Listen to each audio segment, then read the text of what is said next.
All right, check me out now. I guess everybody's seen people recently that's just basically covered in tattoos, and let me give you my take on that. I basically think that a lot of people are really struggling with a type of identity crisis right now, and it's been that way for a while.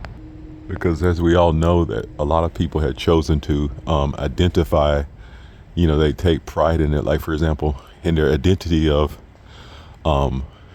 Native American pride, American Indian pride, right? Or Mexican heritage pride, or Latino pride and stuff, and sexual identity pride, right? That people have uh, chosen to identify, you know, be proud of certain things that is really very unhealthy. Like when your sexuality becomes your identity and your uh, heritage comes your identity, like where you're from or what your gender and all that kind of thing. That's a very destructive characteristic to have. And so a lot of people I see on the internet where they're talking about a lot of people are really not happy with their tattoos. Like, so if you're from the 60s and you have a tattoo on you that says Purple Haze, or you're from the 70s and you have a tattoo on you that says Freebird, or if you're from the 80s and you have a tattoo on you that says Purple Rain, and so on and so forth, a lot of times that becomes your identity. So when you see people that's just like totally covered with tattoos, are those tattoos supposed to mean something?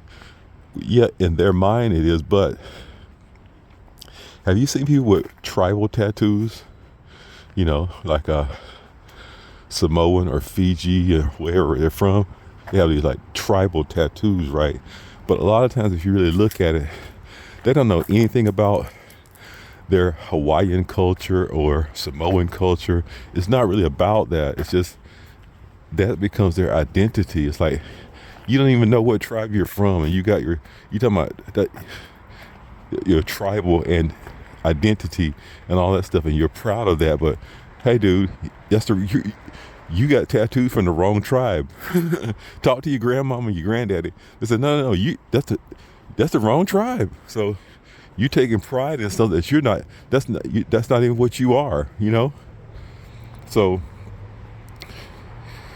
you're not Tagalog. Or you're not what what I'm saying. It's so when you, like I said, when your gender becomes your identity, or your sexual orientation or your heritage and all that stuff, and it's just very destructive. And so that's why you see a lot of people that are regretting a lot of things that they try to change. They wasn't satisfied with the way it was, so they try to change their identity by changing something physical, which you're still the same person on the inside, and you're still a miserable person on the inside too. So just because you changed, your identity as far as the way you look, and covered up your tattoos with a dragon or something, okay? You're still the same person on the inside, which you're still struggling with a identity crisis of sorts. And so you're just not going to be happy when you're not happy on the inside. No matter how many external changes do you make to try to change your identity and be proud of this and proud of that, anytime I hear anything about pride, I run away. Oh heck no. That's something my dad taught me a long time ago. You basically don't ever take any position of pride in anything. Always take a position of humility. And so that's still, I'm still following that to this very day. It's like pride. Pride goes before a fall. You know what I'm saying? So I just basically don't know why people would just insist on pride for everything. Yeah, like I said, pride goes before a fall, and it's basically Lucifer had to find it out the hard way, because pride will also have you thinking that you can do a whole lot of things that you can't even do. Because think of it this way: Lucifer was in heaven as the archangel, or just, a high ranking angel. But guess what? He actually believed that he could overcome and overpower the Almighty God, the Creator, God and Creator. I mean, are you serious? Dude, what are you smoking? You think you can? Wow, see what I'm saying?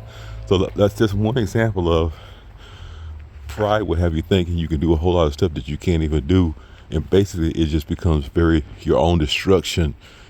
Your pride becomes your own destruction, thinking you could do something that you can't do, and so there you have it, folks.